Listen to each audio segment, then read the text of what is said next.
થરાદ ખાતે ડોક્ટર બાબા સાહેબ આંબેડકરની મહાપરિનિર્વાણ દિન નિમિત્તે અધ્યક્ષ શંકરભાઈ ચૌધરી દ્વારા પુષ્પાંજલિ અર્પણ કરાઈ.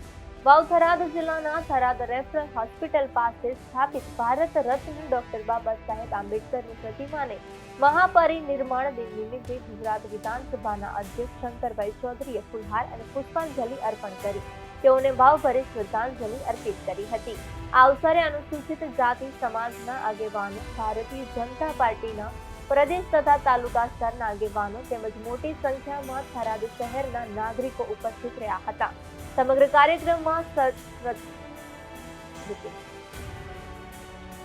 કાર્યક્રમમાં શ્રદ્ધા અને આદરના ભાવ સાથે શાંતિપૂર્ણ રીતે યોજાયો હતો. કાર્યક્રમમાં વિશેષ ઉપસ્થિતિ તરીકે પૂર્વ સાંસદ પરબતભાઈ, માર્કેટયાર્ડના ચેરમેન શૈલેષભાઈ પટેલ, વિજય ચક્રવર્તી, રીતેશભાઈ પ્રજાપતિ, દીદી રાજપૂત, થરાદ ભાજપ પ્રમુખ, ભાજપ મહિલા મોરચા તથા અનુસૂચિત જાતિ મોરચાના આગેવાનો અને કાર્યકરો મોટી સંખ્યામાં હાજર રહ્યા હતા.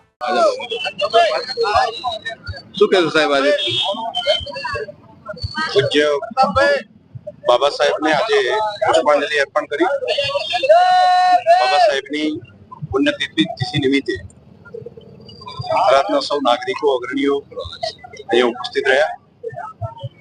બાબા સાહેબે જે હક અને ફરજ એ બંને બાબતો સંવિધાનની અંદર કહ્યું છે કે દરેક નાગરિકનો આટલો અધિકાર છે અને આટલું ફરજ છે. હક અને ફરજ બંને એક સિક્કાની બંને બાજુ છે.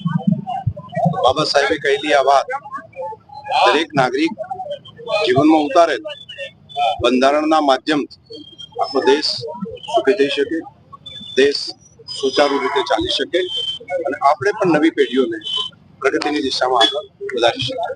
સાહેબ, આજે અમિત શાહ આવી રહ્યા છે. બનાસ ડેરીનો ઓપનિંગ પ્લાન છે, બાયોડેરી. બનાસ એક સહકારિતાની દ્રષ્ટિથી પ્રગતિ માટેનું એક મોડલ બન્યું છે.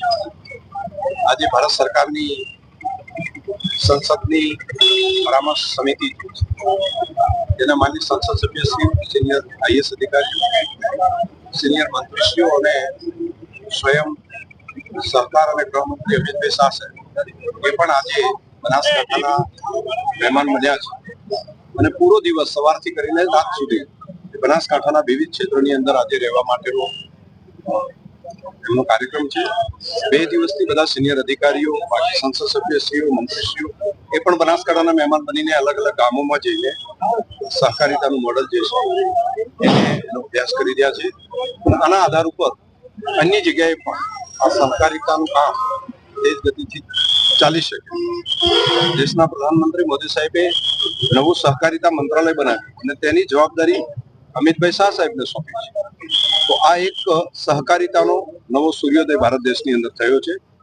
એનું એક શ્રેષ્ઠ મોડલ તરીકે બનાસને આપણે